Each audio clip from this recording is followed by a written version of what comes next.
Hmm.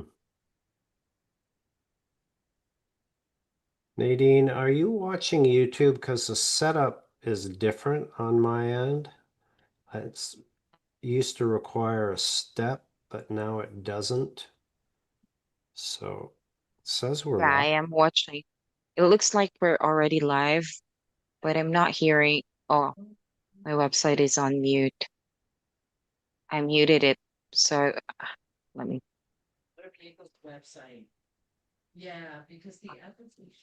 We're already live. Perfect. Well, you can roll it, and then people will join, and then we can get started. Let's give it a 30-second entertainment.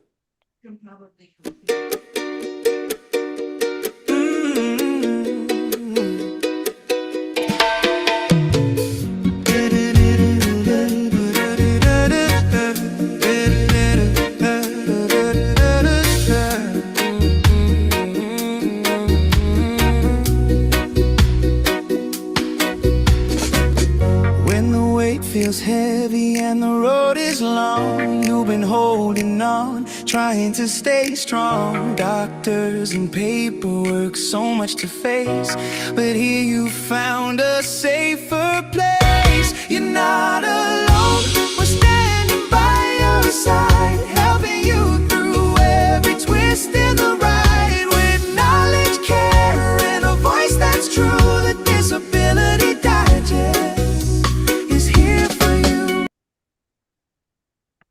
All right. Good morning, everyone, and welcome to the Disability Digest. Welcome, welcome, especially to those of you who are new and watching us live today. Thank you so much for joining. So today we are starting a conversation that's a little different from some of our usual live events. So instead of beginning with the disability application itself, we're gonna go further upstream and talk about what can happen before someone reaches that point. So we're talking about the changes in your health that can begin affecting your work, your relationships, your emotions, and your everyday life. So if you have any questions as we go, please put them in the chat and we will have a Q&A towards the end of today's discussion. And I will also post our Zoom link in the chat for anyone who would like to join us and ask a question live. So, for those of you who may be new here, my name is Nadine and I work as an advocate here at the Disability Digest. And of course, joining us today, our very own Brian Terrian, founder and CEO at the Disability Digest. So, Brian will be leading today's conversation along with our very special guest attorney, Mary Jean Ellis. Mary Jean has spent years representing people, whose health has progressed to the point where they can no longer work and need social security disability benefits. And she's also trained other disability professionals on how mental health conditions are evaluated and documented. So most of Mary's work begins after someone's condition has already reached that point. So, Mary Jean, thank you for being here, and we are all looking forward to learn from your experience. And with that, I'm going to turn things over to Brian. Brian, I'll hand it over to you. Thank you, Mary Jean. Thanks in advance for doing this. One of the reasons that prompted me to do this is we surveyed Disability Digest members, which we've been doing this work for 2 decades here and offer a membership to individuals. And the survey was asking if they felt there was a way that they could have prevented um, losing their work because of a sickness or an injury. And 23% of the respondents said yes. So, in line with today's event, we're going to talk in a different format, as Nadine mentioned, about early detection, prevention, specifically as it relates to brain health mental health, and our resident expert, Mary Jean, is here. Um, and we're in hopes that whether this applies to you or someone that you know, that being proactive will pay off with early detection. And we're in hopes today that you'll learn about the proper communication to your medical team. And in the ideal world, if somebody is out there working and they have this proactive component to their condition, then they would be able to stay working longer. Because, in my opinion, I don't know about you, Mary Jean, I always feel the right thing financially and for sense of purpose and well being is to continue to work. Now, I'm not trying to put it, well, I guess if I put ourselves out of business, for me anyway, I'd be happy doing something else for work. And we're not going to solve the problem for everybody, but if we help some with this message and keep you working for a while longer, that would be great. And this is really necessary, this understanding to communicate to your doctors, because special accommodations are usually what allow people to stay working longer. So you can stay working longer, you have better relationships at work and better relationships ideally at home. So for today's conversation, I am looking forward to getting started. So let's start here. You know, many don't know that something is impacting them. And I don't know about you too, but oftentimes when you're around people, I find myself, I'm like, I'm wondering if they're really aware of that. Family and friends. So, Mary Jean, my first question is an awareness question. What are some of the earliest warning signs that people should pay attention to? So I think just some very basic, um, abilities like getting out of bed, getting to work on time, a difficulty with motivation, some difficulty concentrating, remembering things at work or even at home. Um, Finding yourself needing days off, not being able to get yourself to work, and lateness are All some of the right. signs. Lifestyle changes.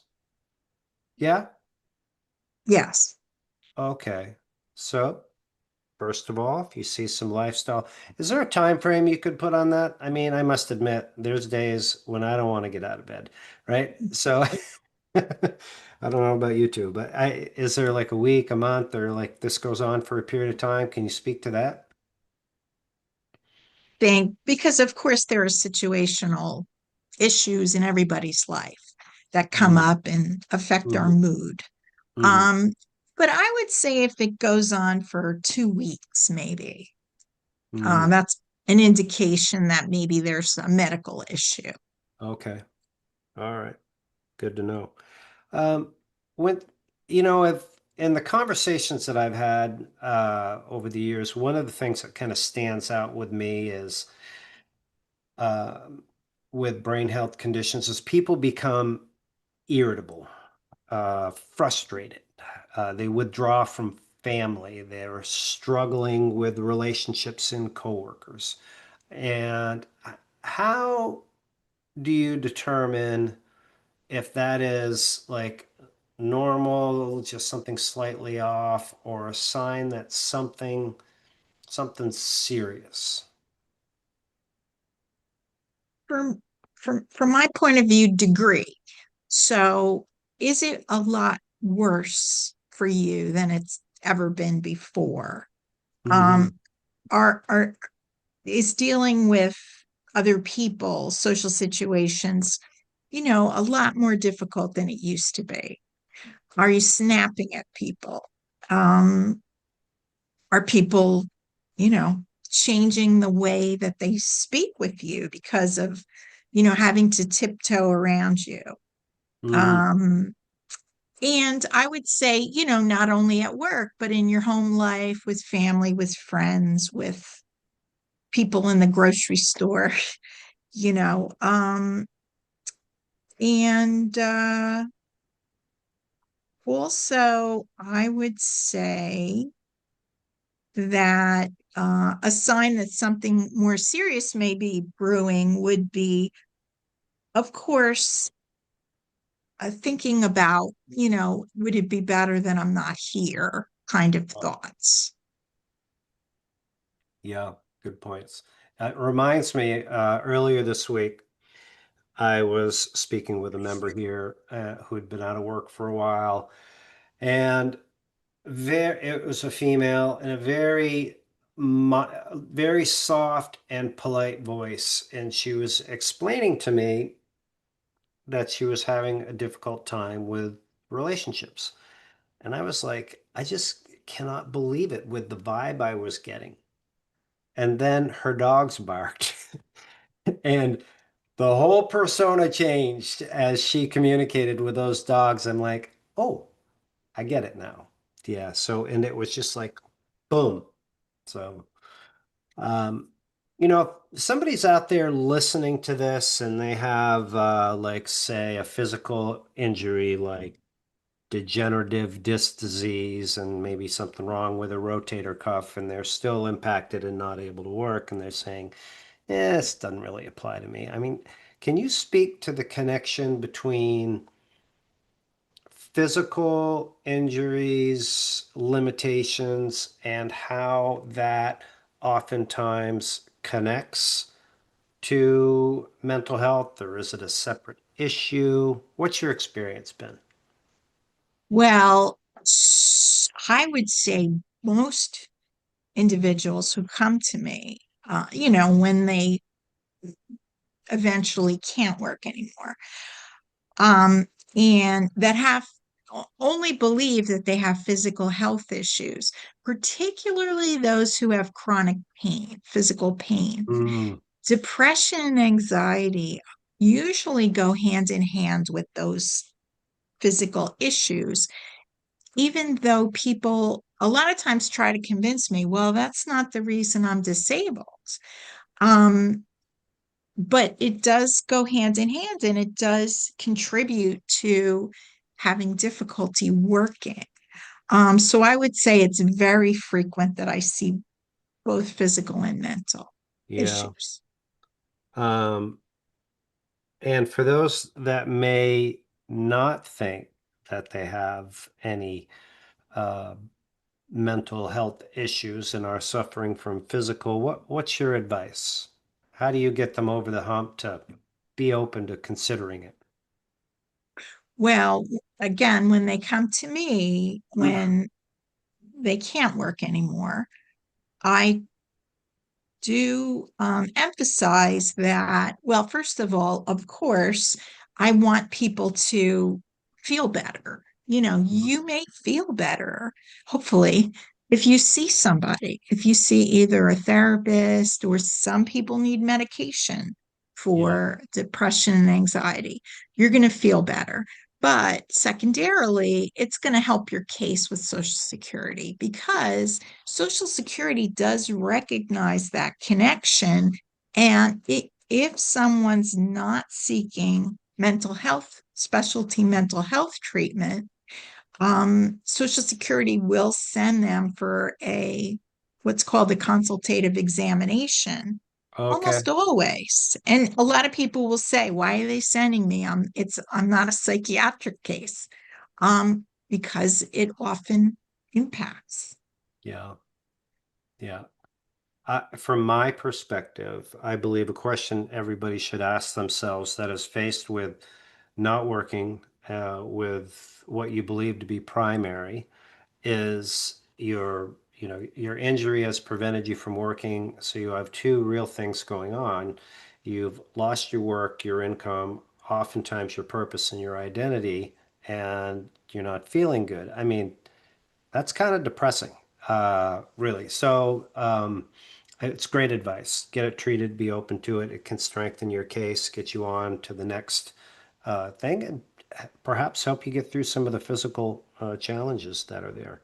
No, Yeah, it 100. might even help your pain, your physical pain to get treatment. Good point. Good point. Yep. Um, for someone that's working out there, Mary Jean, still working, what is there a timeline like the earliest that somebody should be like, you know what, I should check this out, and I should take some action?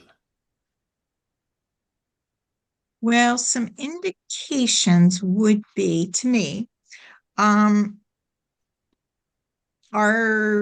is the person missing deadlines? Is the person having performance issues they never had before? Hmm. Or is the supervisor speaking with them? Hmm. Do they need help from other coworkers or supervisor to get their tasks done? Are they unable to finish tasks on a timely basis? Are they having difficulty remembering what they're supposed to be doing, the procedures, the passwords, those Ah, sorts of things? okay. Okay. Good. If you're listening out there and you're like, oh, well, geez, I'd really like to connect and speak with Mary Jean, we'll give you some directions at the end, and how you can contact Mary Jean and see if there's some assistance available there. So stay tuned. Um, Here's one that I'd like want to get your perspective on is people that have been out of work and they're not seeking any action either for treatment or pursuing some income security through Social Security with the belief that I'm just going to push through it, right? It's temporary. I'm gonna get better, right? What advice do you have from people? Like, when should they like draw the line and say, okay, listen, something's got to be done here? Is it case by case or is there a general rule? My general rule is, and of course it's different with everybody, but what people sometimes don't realize is because Social Security does not advertise this in any way or notify people that they do lose their ability to prove their claim if they stay out of work too long and don't file. So there's this thing called the date last insured, and you have to prove that you became disabled before that. That usually happens about 5 years after a person stopped, usually after a Mm, person stops working. So some people really, really tough it out for years, thinking that they'll go back to work. That's not a good idea. Eventually, if they want to ever apply for Social Security, um, and I would say, when the symptoms, as we've mentioned, symptoms start to interfere with daily activities and with work activities, start thinking about it. But more specifically, if the person is out of work 5 months, I would say 5 to 6 months, yeah, I think it's time to think about filing for Social Security disability. yeah, I agree with that. I think there we have two things going on here in my perspective. One is you've got the financial piece. Like if you wait too long, the benefits are gone. And just here at the Disability Digest, we actually track that, and it's consistently around 28% of the people that come here, um, and their date last insured has expired. It's too late. Wow. They haven't worked enough. That is a lot of people. So that's one. The other thing too is there's only so much back benefit money that you can collect from Social Security. If you could speak to that one, like, and if you wait beyond that point, then you're just leaving money over there that could be yours, right? How would you explain that to somebody? So let's say I stopped working in 20, we'll use a more of extreme example, 2023, and I Okay. filed today. The most back benefits I could get is a year before my application date. So even though I've been out of work since 2023, the most back benefits I can get is starting in August of 25. Okay. So yeah, I'm leaving a lot of money on the table. Yeah. And if you wait one more month until September, this is in August for those listening to the replay, then you're missing another month. So that proactivity. Yeah. So, I mean, the other thing too, and I kind of get stuck on this, but it's an issue for people. One of the things that people don't realize is there is a closed period of disability. You can go and pursue disability for a specific period of time. And I love to hear from people. I don't know about you, Mary Jean, that listen, I'd like to work. I want to get back to work. It's totally fine. But I do believe the consumer perception is that, oh my God, this is going to be tattooed on my head and I've got to do this forever. It's part of my new identity. That's not the case, right? So keep that in mind. All right. We covered the finances and taking action, expiration, all that. For somebody, whether at any point, but let's take somebody that is working, right? What should they be telling their doctors about how their condition is impacting their work? So what should they tell them? But I also would like to connect this, Mary Jean, with why they should tell them this. Okay. Um, So, number one is when the doctor asks you how you're doing, don't say fine. yeah. If it's not true, I mean, usually it's not true that you're fine. Because that a lot of times ends up in the doctor's notes, and that's not good if it's not true.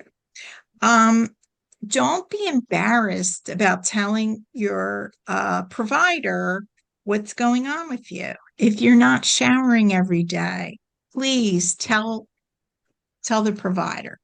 You want that to show up in your records. If you don't change your clothes and you stay in your pajamas for days at a time, if you're not going out of your house, um, if you're sleeping a lot, if you're eating too much or too little, if you're having trouble getting along with people, don't let embarrassment get or pride get in your way of telling the provider all that. You want that in the notes. And the reason, and I would say lack of motivation. Some people don't want their provider to think they're lazy. Mm-hmm. Lack of motivation is a symptom of depression, particularly. You want these functional problems and functional limitations to show up in your records because Social Security doesn't only look at your conditions. So, knowing that you have depression or anxiety disorder or bipolar by itself doesn't really matter. I mean, it's one step, but the second step is how does it affect you? How does Mm. it, make your difficulties, your ability to work difficult? Yeah, that's very helpful. And the general individual out there doesn't communicates in diagnosis and symptom language, and that's the pivot here to understand those limitations. What are practical steps that somebody can take? So just coming out of the last question, this is what you want to communicate to your doctor. Are there practical steps to take today for an individual that would help them with their health, strengthen their communication with their doctors, relationships, etc.? Help them build that evidence.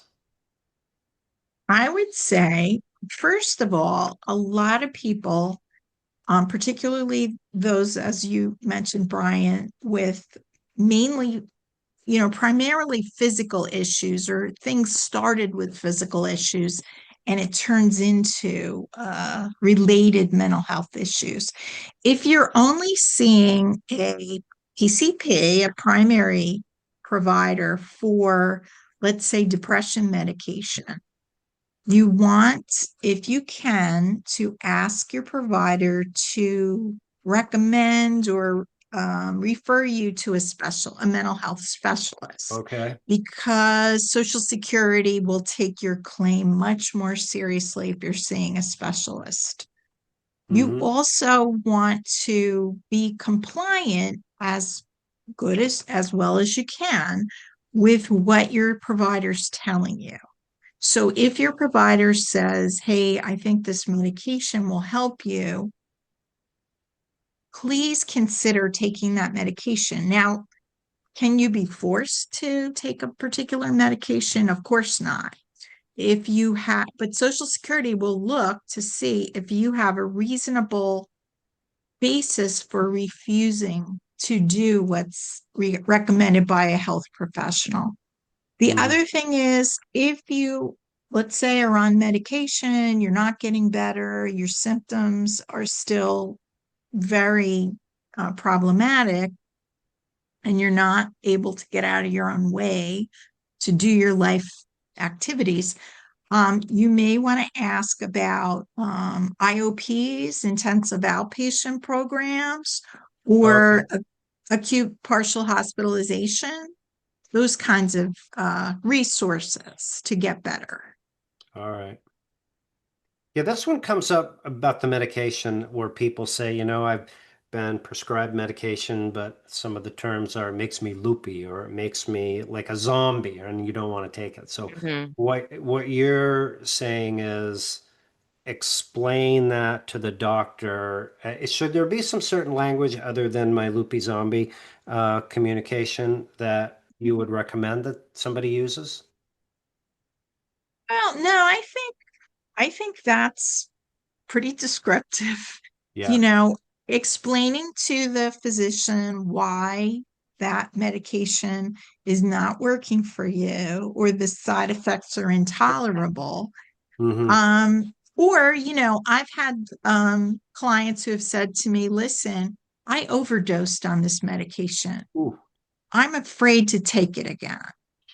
Um, and of course, it's really another extended conversation, but some mental health conditions, people don't have the awareness that they need medicine.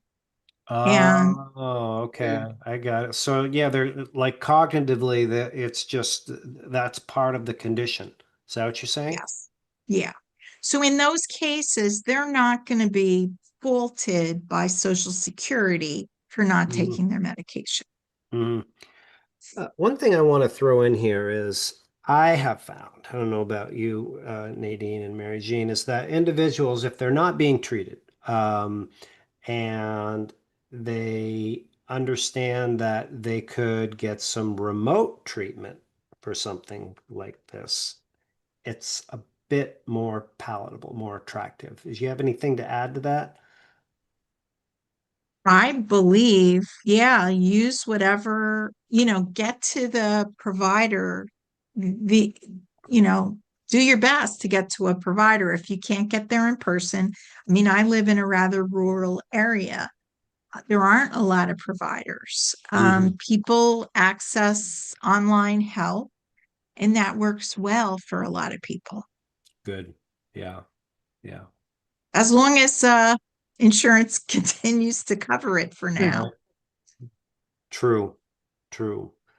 All right. So we've talked a lot about uh, evidence and communication and documentation and all of that.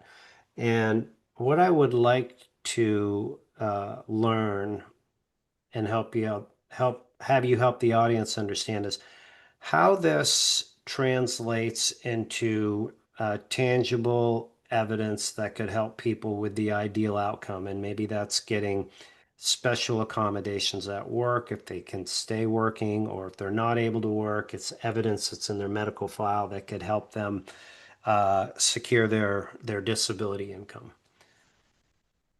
Does that question make sense? Yeah, I think so.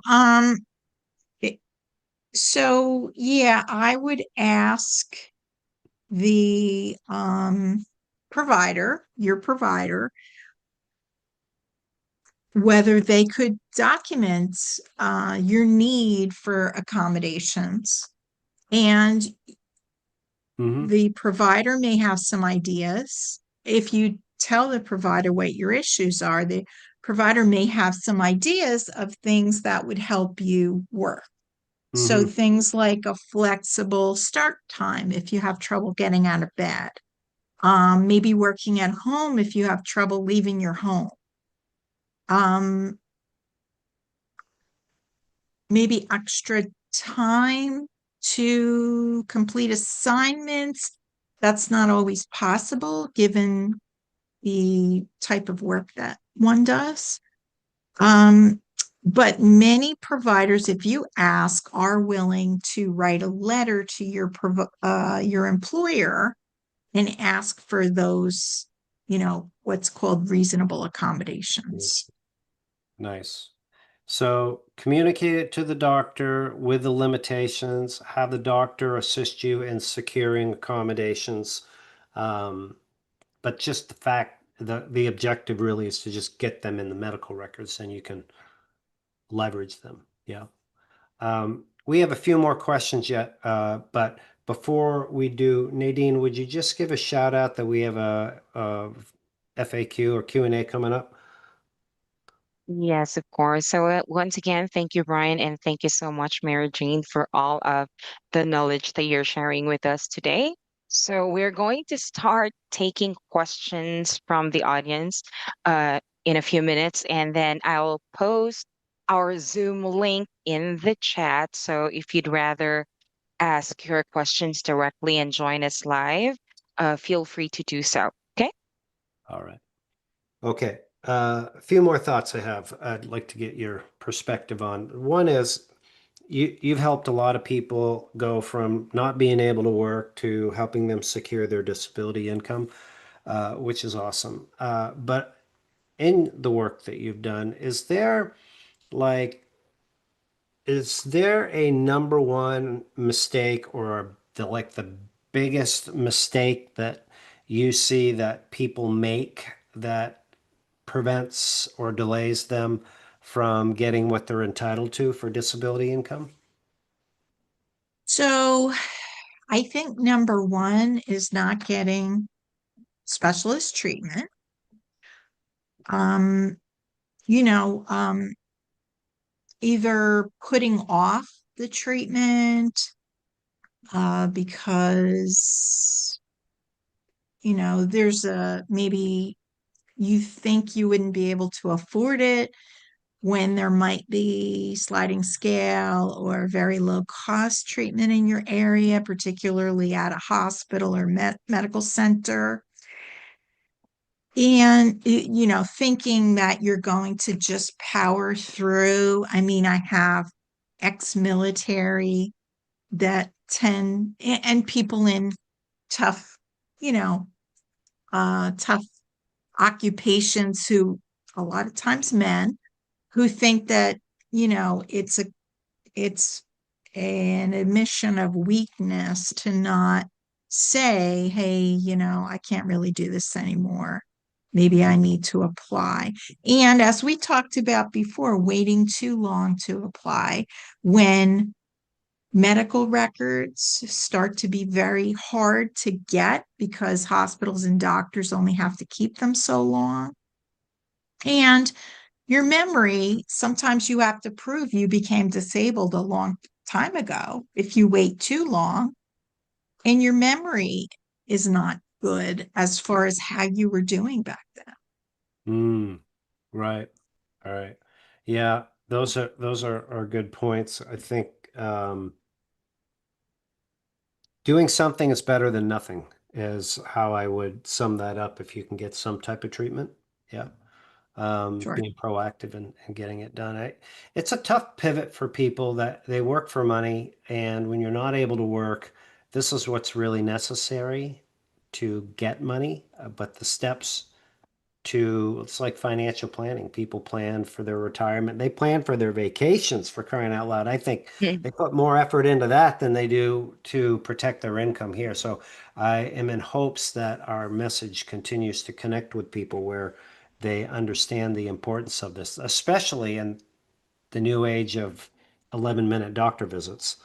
I used to say 12, but I think it's gone down from what I understand. All right. Last question before we start getting into some Q&A. This has been awesome.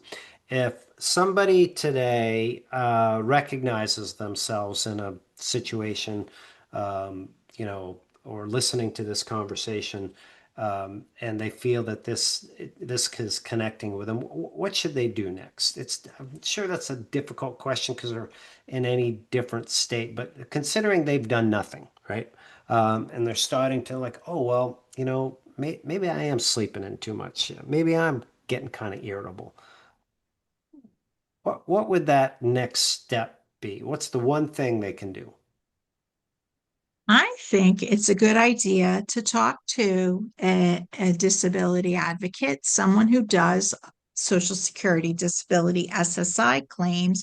Now, it doesn't have to be an attorney. There are representatives who are non-attorneys as well, who are very good at this work, but they can give you some direction and Mm-hmm. a plan.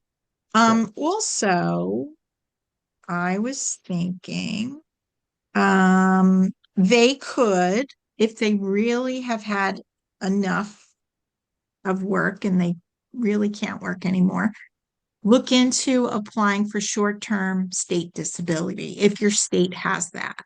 Mm. Yeah. New Jersey does, right? Yes, six California's months. California's are, I think, like the gold standard, but yeah. No, that's good. Yeah, and that's awesome. And so here at the Disability Digest, if you would like what you've heard and want to speak with Mary Jean and you're a member, if you're not, join us as a member. Nadine will put a link. And when you come in through the process, just say, listen, I listened to Mary Jean. I'd like to speak with her, and we'll make arrangements for you. In addition to that, we can get you some resources like our disability approval course that you could use in conjunction with assistance from Mary Jean to help you get through the process, like to fill out the forms, what to do next, getting the right evidence on file. It's an extra layer of help for you. So make sure you do that.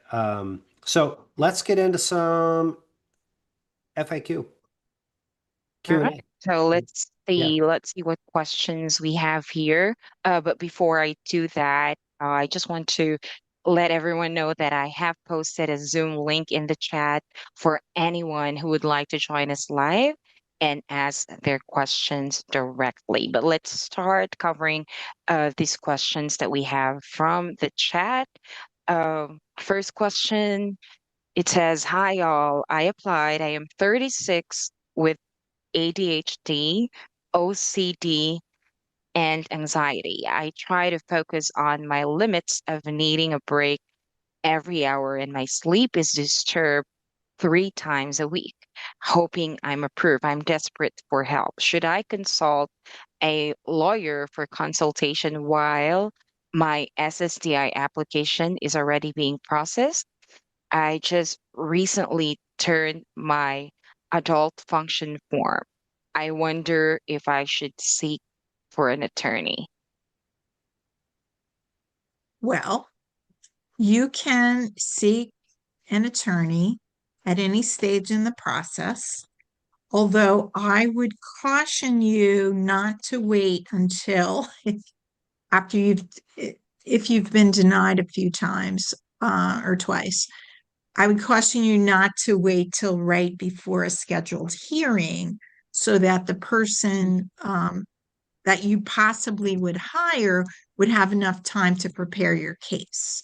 So, yeah, anytime in the process, it could be very helpful after you've done those initial forms, the function report, and so on, to have someone helping you on board to help you get the appropriate medical evidence and submit Right. that to Social Security, as well as they can look at your forms that you've done on your own and try to ascertain whether you've done, a complete job telling Social Security all your issues.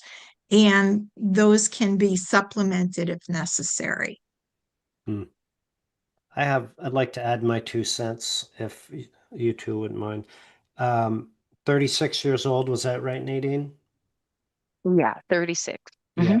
I would just encourage you to consider that the bar is very high for you to get approved because you're young. And so you have to do this impeccably accurate. And not to say that you can't do it on your own. I don't know how you're doing it, but that's just one thing. And with the disability application process, what Social Security asks from you is information. This is how I put it. But what gets you approved is evidence. And by seeking professional advice, somebody who has done this and knows what evidence needs to be extracted from your conditions and limitations to help them understand you can't work is really what's going to be necessary. So I would put this as something for you to do today to get advice, to validate at least what you're doing, making sure it's right. If it's not, you can make the decision if you can up your game with some help. All right. Thank you so much, Mary Jean and Brian, for that. We have another question. It said, my primary problem is physical pain.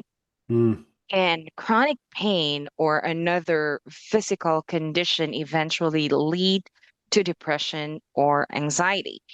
And if that happens, does Social Security consider both conditions together? Yes, definitely. Even if it manifests after you file the application. Okay.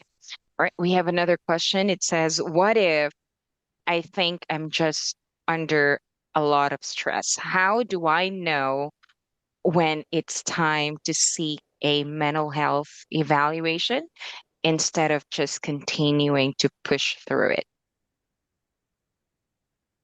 Well, that's a judgment call, but my personal feeling is why deny yourself help if you can get it? Even if it is a temporary situational thing, wouldn't hurt if you do, particularly if you have insurance and you can access, even a therapist. And then the therapist can help. Sometimes we, don't have the insight and the perspective to see how serious what we're going through is. So, doesn't help to reach out. It doesn't hurt to reach out for help. Okay. Thanks for that. Now, I just want to give a shout out here to Stacy Ibarra. She said she wants to join us live, but she doesn't want to be seen on video. So it's totally fine if you turn off your video when you join us here live. If you don't know how to turn it off, maybe you can just point your camera away, and then I can actually looks like I can turn off the video for you. So I just want to let you know that in case you really wanted to join us. So good let's advice. move on to the next question. It says here, what if my mental health symptoms come and go? I have good days and bad days. How does Social Security evaluate something that isn't affecting me at exactly the same level every day? So the regulations, the Social Security regulations for mental health conditions recognize that with many conditions, there's a few ways to say it. They will symptoms wax and wane or, fluctuate. And here's how to think about it, or here's how Social Security thinks about it. If your symptoms fluctuate so much so that, let's say, you need to be absent from work twice or three times a month, Mm, then most judges, if you get to the judge level, will say or will determine that you can't hold a regular full-time job in the national economy, which is the standard. So, yes, fluctuating conditions, you should consider applying for disability if you have those. mm, good advice. Okay, thanks for that. Now here's another good question. What if my family notices that I've changed, but I don't really see it myself? Should I bring what they're observing to my doctor? Yeah, I think so. I think that would be helpful because, as I mentioned before, many are uh, some with some illnesses, particularly like schizoaffective disorder, for instance, or depression with psychotic features, are two examples of cases in which, or diagnoses in which, the person is not aware of how impaired they are, or that they need help. Hmm, In many cases, if they're lucky, they have family members who are willing to help with their medical care. And yes, so I do think that input with the provider from a third party not only will help the person, but, could bolster the case for Social Security disability. All right, next question. If I'm still managing to show up for work, but it's taking everything I have to get through the day, is that something I should be discussing with my doctor? Absolutely. I mean, that's the case with a lot of people. They can push through the day, but then they can't do anything else afterwards. They can't, sometimes they can't even eat. They just go to bed. Um, they should discuss that with their doctor, yes. Okay, I think this is a follow-up question to that. It says, what if I'm embarrassed to tell my doctor about my problems? Like problems I'm having with concentration, anger, anxiety, or relationships. Yeah, I think it's important to try to get over the embarrassment, knowing that